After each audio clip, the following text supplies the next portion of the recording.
Hello and welcome to my kitchen. My name is Cheri and today is the day before Thanksgiving, but it's also Wacky Wednesday, so I thought it would be a great day to do a wacky turkey recipe.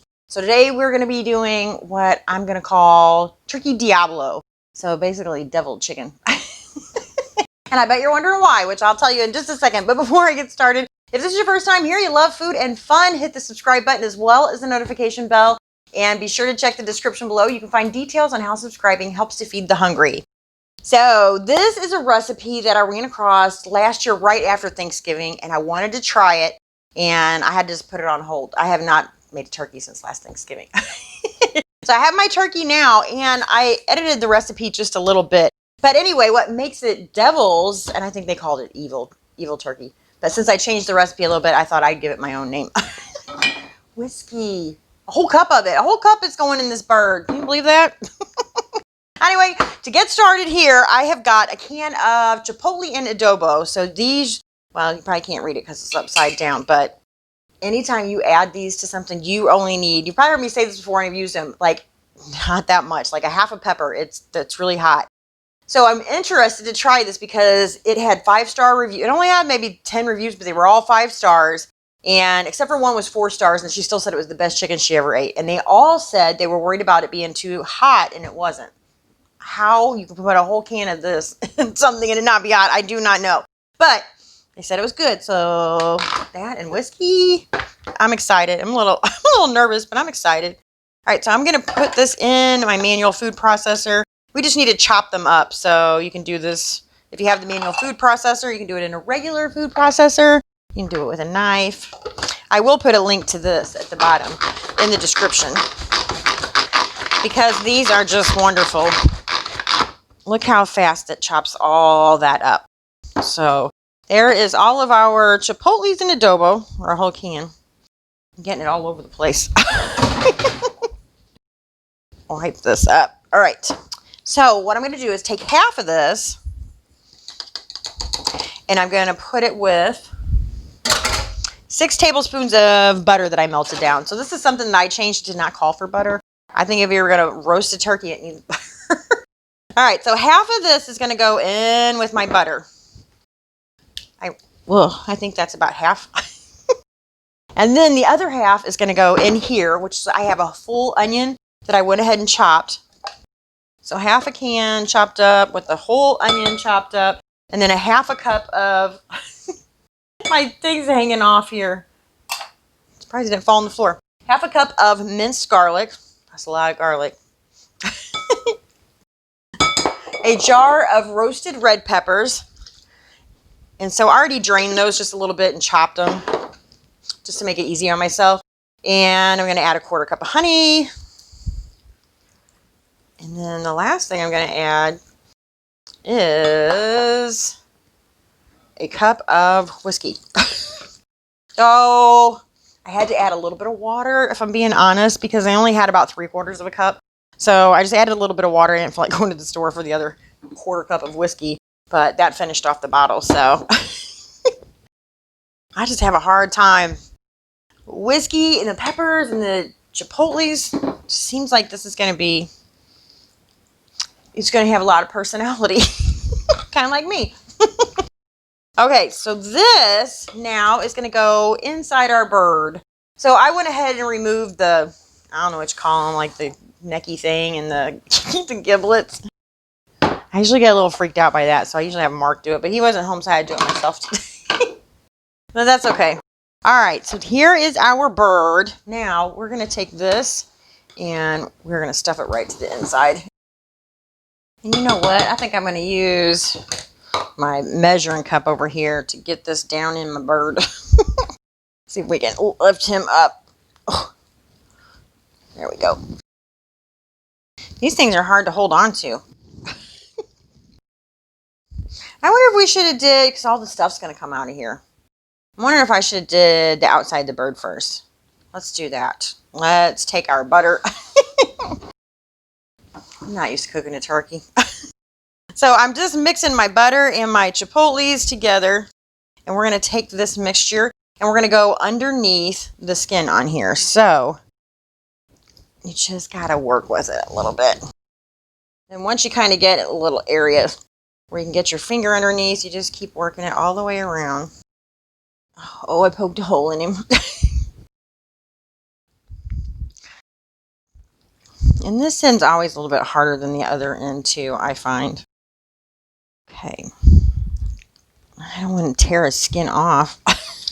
Oh no, I ripped his skin. Sorry, he's going in a roasting bag, so that will help. All right, let's work on the other end. I'm not doing so well today here. There we go. Oops, I think I poked another hole. But we can finally get our hand in here. There we go. So you should be able to put like your whole hand in there and move it around freely. All right, then once we're able to get our hands up under the skin, that's when I'm going to start taking my butter and my chipotles, and we're just going to give them a good rub down. All over. Inside and outside of the skin. Just feels weird. Turn him over. Oh, he almost splashed me. Let's see if we can get our hands here. This side's usually easier. Sometimes I try to work from both ends. And I know I'm not making this look easy by any means. But I think I've got it. Just about. Let's see if we can get over here on some of the leg. I'll try to get in there. I feel like I'm doing surgery or something. Alright, so a little more goes on the inside of the bird. Let's go from both directions. I'll spin him around. I feel like I'm making a mess of this guy, but he's still going to taste good. I only do this once a year. And you know what? I had not even cooked my first turkey until I moved here a couple of years ago. That was when I cooked my first turkey. So, and that's about the same time I started doing whole chickens too. I hadn't really done those before either. Okay, so, whoops, I don't know what end is what. I think I just dumped all of the stuff out of the back end. But that's okay, because we have more. Look how dirty I am. I am a disaster. Okay, so I'm going to put the rest of this in here. Okay, so now I have a huge mess. I'm going to wash my hands really quick, and then we can transfer him to a roasting bag. And look at that. I cleaned my hands and cleaned my mess up. And I put the turkey in a bag. I went ahead and did that part without you guys because I figured I probably embarrassed myself enough the way I was handling that turkey. And it's really hard to get it in the bag by yourself. Mark's not here, so I don't know. And I lost the twisty tie thing that goes on here. I am so unprepared today. All right, now she's all tied up, or he. I don't know if it was a boy or a girl. Anyway, this is going to go in the oven for about 3 hours. So the rule of thumb is generally 20 minutes per pound, I think. I have 11-pound turkey here, so I just know it's about 2.5 to 3 hours, somewhere around there. But I will check it with a meat thermometer. We want it to be at 180 degrees. So off to the oven. Okay, turkey is done, or at least I think it's done.